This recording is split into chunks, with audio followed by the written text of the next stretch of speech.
ये तो US UAE ऐसे ही होगा ना, यूएस इंग्लैंड वगैरह। यूएसए का नहीं है, ये तो कोई न्यूयॉर्क टाइप या कोई यूएसए का कोई एयरपोर्ट लग रहा है। न्यूयॉर्क नहीं है हमाद भाई ये।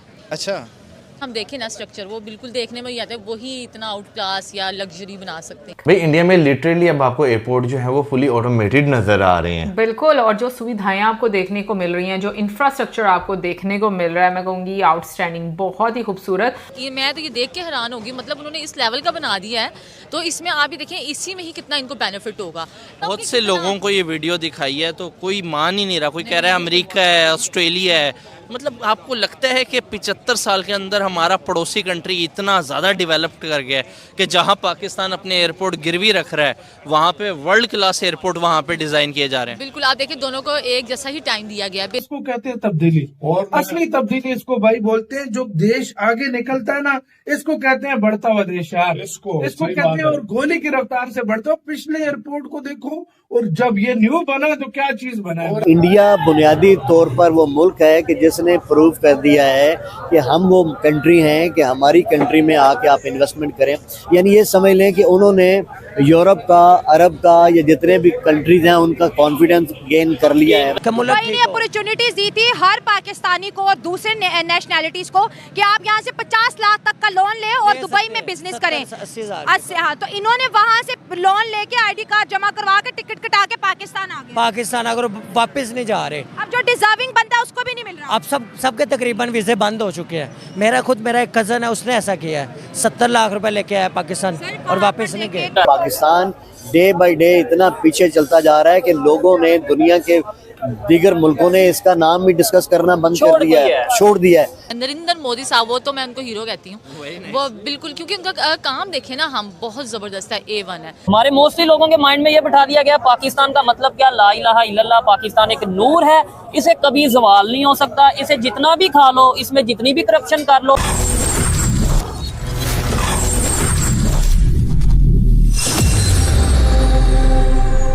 जय हिंद, वंदे मातरम। दोस्तों, हिंदुस्तान पीपल में आपका दिल से स्वागत है। दोस्तों, हम लाते हैं पाकिस्तान के लेटेस्ट रिएक्शन वीडियो। अगर आपने इस चैनल को अभी तक सब्सक्राइब नहीं किया है तो चैनल को सब्सक्राइब करें। आज की रिएक्शन वीडियो है लखनऊ के एयरपोर्ट को लेकर। लखनऊ का एयरपोर्ट अमेरिका के एयरपोर्ट की टक्कर का बना है और पाकिस्तानियों को ये इतना पसंद आया कि उन्होंने खुद ही कहा यह एयरपोर्ट यूएस के एयरपोर्ट के जैसा है। दोस्तों, हमारे भारत में कई ऐसे एयरपोर्ट हैं जो यूएस के एयरपोर्ट को टक्कर दे रहे हैं, और क्या कहा पाकिस्तानियों के, देखते हैं आगे वीडियो में। इंडिया में लिटरली अब आपको एयरपोर्ट जो है वो फुली ऑटोमेटेड नजर आ रहे हैं। बिल्कुल, और जो सुविधाएं आपको देखने को मिल रही हैं, जो इंफ्रास्ट्रक्चर आपको देखने को मिल रहा है, मैं कहूँगी आउटस्टैंडिंग, बहुत ही खूबसूरत। और सबसे अच्छी बात में जो मैं हमेशा हवाई अड्डों के बारे में बोलती इंडिया के, कि लाइक जिस भी आपको शहर में वो दिखने को मिलता है और जिस स्टेट में होता है, उसकी जो संस्कृति, जो कल्चर है, वो दर्शाई जाती है। ये बहुत ज्यादा खूबसूरत। भाई वही ना, स्टेट ऑफ द आर्ट जो है आपको एयरपोर्ट जो है वो दिखाई देते हैं। मैं तो भाई यहाँ पे कहूंगा जो गेट बनाए हुए हैं, जो गेट, वो मुझे बहुत खूबसूरत लगे। एक बहुत यूनिक स्टाइल मुझे लगा उनका भी। कॉरिडोर भी बहुत अच्छे लगे, स्पेशली वो जो फ्लावर्स वाला था साइड पर, वो शीशे के बने हुए होंगे ना। मे बी, मुझे भी लग रहा है कि ग्लास के ही वो लग रहे थे। ग्लास के लग रहे थे। अब इतना ज्यादा डीपली मुझे पता नहीं है, ये आप में से कोई बताइएगा जरूर। अच्छा, लेकिन उसके बाद जिस तरीके से स्पेशली एक वॉल जहाँ पर काशी जो है वो पूरा दर्शाया गया था, वो बहुत खूबसूरत, मतलब जिस तरीके से वो बनाया गया है वो बहुत अच्छा लगा, कारीगरी बहुत खूबसूरत है। उसमें जो घाट के किनारे जो टेम्पल्स हैं या डिफरेंट जो आपको सेक्रेट प्लेसेस देखने को मिलते हैं, उसे जिस तरह हाईलाइट किया गया और दीवारों पे जो है वो लगाए गए हैं, और आपको जो है उस शहर की जो है या उस स्टेट की जो है एक रौनक दिखाई गई है, ठीक है ना।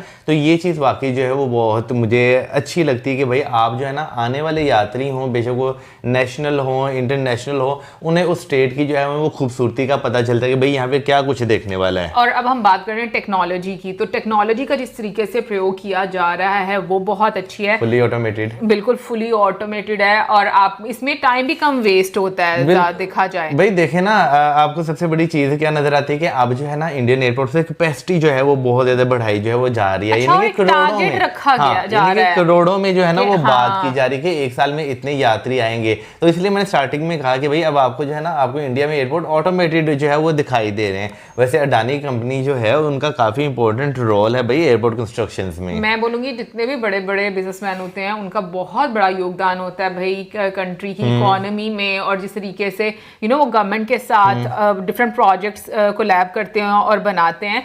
तो ये चीज़ जो है मुझे लगता है कि काफ़ी ज़्यादा बेनिफिशियल रहती है। डेफिनेटली जो बिजनेसमैन है उसको भी फ़ायदा होता है, और जिस तरीके से उन्होंने बोला कि 13,000 लोगों को जो जॉब्स हैं वो मिलेंगी, तो ये भी एक उनका एक रोल होता है कि नए जितने भी लोग हैं जो यूथ है उसको एक तरह से अपॉर्चुनिटी मिलती है कि वो अर्न कर सके, अपनी लाइफस्टाइल बेटर कर सके। और मेरा ख्याल है कि भाई जब आपकी अपॉर्चुनिटीज आपकी यूथ को मिल रही हो, अनएम्प्लॉयमेंट रेट जो है वो कम हो रहा हो, तो ऑटोमेटिकली जो है ना आपके वहाँ पे खुशहाली के जो एलिमेंट्स होते हैं वो लोगों के अंदर नजर आना जो है वो शुरू हो जाते हैं। अच्छा, वैसे जो एयरपोर्ट है वो जो है चौधरी चरण सिंह जी के नाम पर जो है, जो कि इंडिया के प्राइम मिनिस्टर भी थे, हाँ जी, 5th प्राइम मिनिस्टर थे, और उससे पहले वो यूपी के चीफ मिनिस्टर भी थे, और 5th चीफ मिनिस्टर भी थे वो।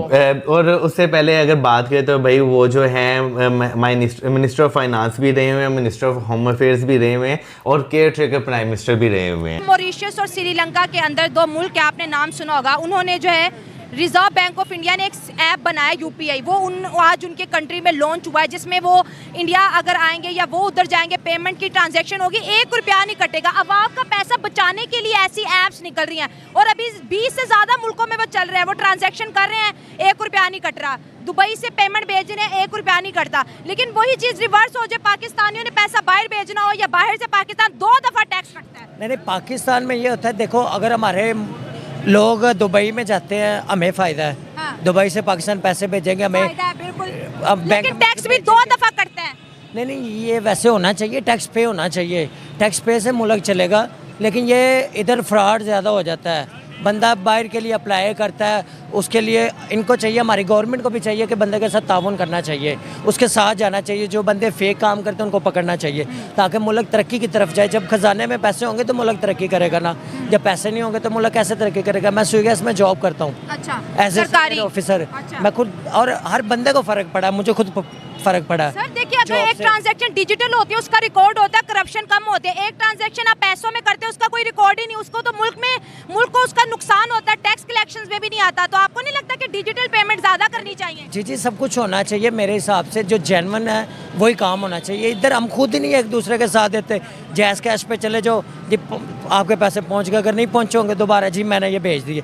हम छोटे छोटे लेवल पे छोटी छोटी करप्शन हो रही है, फिर बड़े लेवल पे क्यों नहीं होगी? ये सब कुछ ख़त्म होना चाहिए, मुल्क का एक नाम होना चाहिए। हमारे जो लोग खुद नहीं सही, मैं अगर मेरे कुछ लोग हैं जो दुबई में जाते हैं, उधर 5-6 साल लगाते हैं, अपना एतबार बनाते हैं, उधर से लोन लेके पाकिस्तान आ जाते हैं, बाद में वापस नहीं जाते। आप कुछ दिन पहले आपको भी पता है कि दुबई का पाकिस्तान के लिए वीज़ा बैन हो गया, और सऊदी का भी बैन, और ये गलत है। हम खुद पाकिस्तानी, हम खुद नहीं चाह रहे दुबई ने अपॉर्चुनिटीज दी थी हर पाकिस्तानी को और दूसरे नेशनैलिटीज को कि आप यहाँ से 50 लाख तक का लोन ले और दुबई में बिजनेस करें। 80, हाँ, तो इन्होंने वहाँ से लोन लेके आईडी कार्ड जमा करवा के टिकट कटा के पाकिस्तान आ गए। पाकिस्तान अगर वापस नहीं जा रहे, अब जो डिजर्विंग बनता है उसको भी नहीं मिल रहा। अब सबके तकरीबन वीज़े बंद हो चुके हैं। मेरा एक कज़न है, उसने ऐसा किया है, 70 लाख रुपए लेके आया पाकिस्तान और वापस नहीं गए। दुबई में इंडियंस भी बहुत ज्यादा है, उनके आज तक हमने रिकॉर्ड नहीं है। और मैं आपको बता रहा हूँ, कुवैत में इंडियन लोग ज़्यादा रखते हैं, बांग्लादेश वाले ज़्यादा रखते हैं, कम सैलरी पे। बाहर वाले लोग क्या करते हैं, किसी का हक नहीं खाते, वो भी शराब पीते हैं, सारा कुछ पीते हैं, अल्लाह ताला उनकी भी सुनता है। पाकिस्तान खाली मुसलमान के लिए अल्लाह ताला नहीं है, सबके लिए है, उनकी बात सुनते हैं अल्लाह ताला, वो भी शराब पीते हैं।